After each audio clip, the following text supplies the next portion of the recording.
வணக்கங்க. எல்லோரும் பொங்கல் நல்லா சிறப்பாக கொண்டாடி முடிச்சிருப்பீங்கன்னு நினைக்கிறோம்.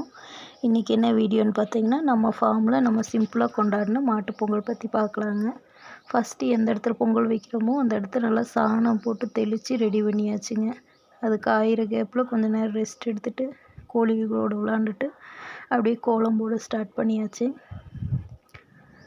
கோலம் போட்டு அப்படியே லைட்டாக கலர் கொடுக்க ஆரம்பிச்சிட்டேன்.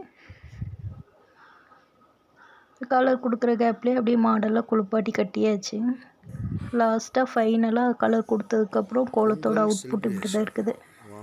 எப்படி இருக்குதுன்னு பார்த்து சொல்லுங்கள். நல்லா இருக்குதா?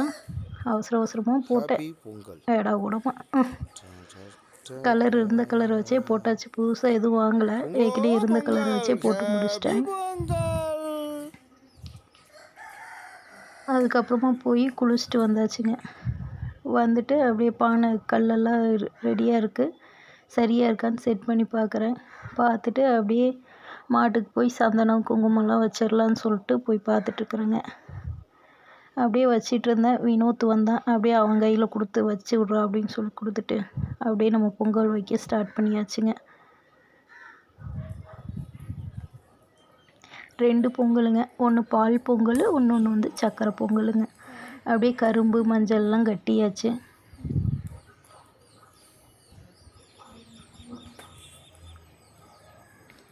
சாயங்காலமாக ஒரு 3 to 4:30 நல்ல நேரங்கிறதுனால அப்படியே 3:30 மணிக்கு மேலே அப்படியே மெதுவாக ஸ்டார்ட் பண்ணியாச்சுங்க. கண்மணி வந்திருந்தா ஒரே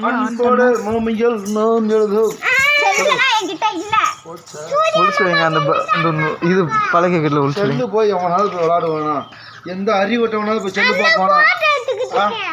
அது போட்டா தான் செல்லு விளாடு. கேம் விளாடக்கூடாது. கேம் யார் விளாண்டது?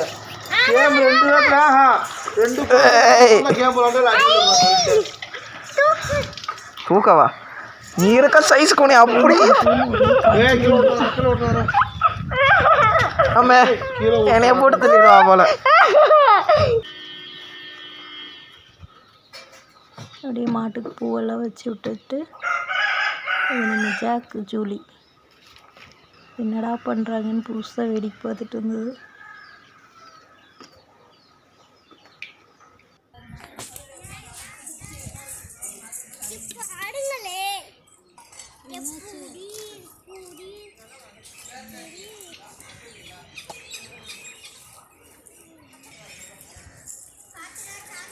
பால் பொங்கலுக்கு சின்ன சட்டியாக வச்சுருந்ததுனால ஃபஸ்ட்டு அது பொங்கிடுச்சு. அதுக்கப்புறம் அதை அரிசி களைஞ்சி போட்டுட்டு அதுக்கப்புறம் 2வது சக்கரை பொங்கல் கொஞ்சம் பெரிய பாத்திரமாக வச்சுருந்ததுனால அது 2வது பொங்கவும் அதை ரெடி பண்ணிகிட்ருக்குறேன்.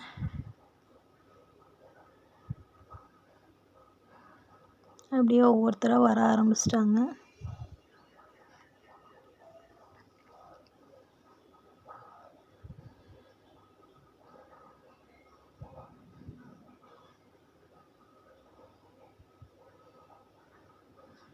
மாரியண்ணா வீட்டில், அப்புறம் காதர் அண்ணா வீட்டில், அப்புறம் வினோத் அவங்க வீட்டில், அதுக்கப்புறம் ஜெயகாந்த் அண்ணா வீட்டில் எல்லோரும் வந்திருந்தாங்க.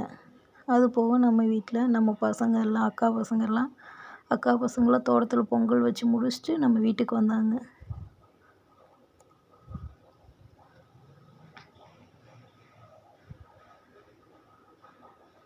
பால் பொங்கல் ரெடி ஆயிடுச்சு. சக்கரை பொங்கல் மட்டும் லாஸ்ட்டாக ரெடி பண்ணிகிட்ருக்காங்க. நான் அங்கே என்ன பண்ணுறேன் அப்படின்னா, சாணியில் நம்ம தெப்பக்குளம் கட்டுவோம், அது கட்டி பிள்ளையார் பிடிச்சி வச்சது முடிச்சுட்டு அதுக்கப்புறம் சாமியும் கும்பிட்டுட்ருக்குறோங்க. நைட் ஆகிடுச்சு, 6 மணிக்கு மேலேயே ஆகிடுச்சு, இருட்டாயிடுச்சு. சாமியை கும்பிட்டு முடிச்சுட்டு அந்த தலைவாழையில் இருக்க பொங்கலை கொண்டு போய் மாட்டுக்கு கொடுத்துட்டுங்க. அதுக்கப்புறம் மாட்டை கூட்டிகிட்டு வந்து அந்த தெப்பக்குளத்தை 3 சுற்ற விட்டு அதை மிதிக்க விடுவாங்க. மிதிக்க விட்டதுக்கப்புறம் அப்படியே வெளியில் கொஞ்சம் நேரம் கூட்டிகிட்டு போயிட்டு வருவாங்க. அழகி வெளியில் கூட்டிகிட்டு போகிறாங்க.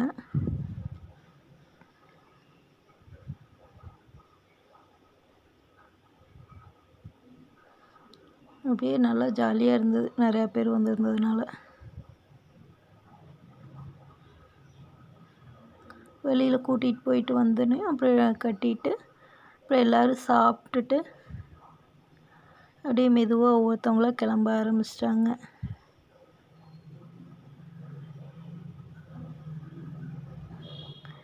எல்லோரும் போனதுக்கப்புறமா நம்மளும் எல்லாத்தையும் எடுத்து வச்சுட்டு அப்படியே ஒவ்வொரு பாத்திரமா எடுத்துகிட்டு கிளம்பிட்டோம் எல்லோரும். தெப்பக்குளம் கட்டி மாட்டை மிதிக்க வைப்பாங்க. ஏன் அப்படின்னா அந்த வருஷம் ஃபுல்லாக மாட்டுக்கு எந்த நோய் நொடியும் வராது அப்படிங்கிற மாதிரி ஒரு ஐதீகம். அது மட்டும் இல்லாமல் நல்லா பல்கி பெருகணும் மாடு கண்ணெல்லாம் அப்படின்னு சொல்லி சொல்லுவாங்க.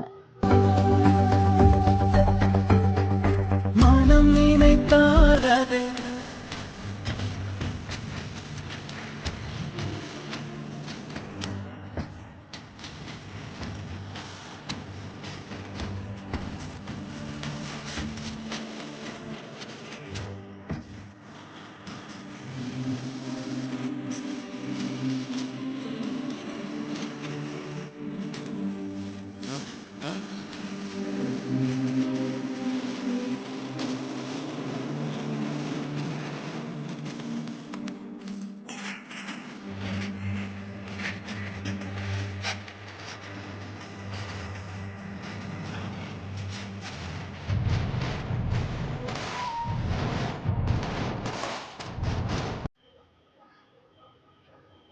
அவ்வளோதாங்க. எங்களோட மாட்டுப் பொங்கல் சிம்பிளாக சிறப்பாகவே முடிஞ்சது. சுகமே சூழ்க, நல்லதே நடக்கும்.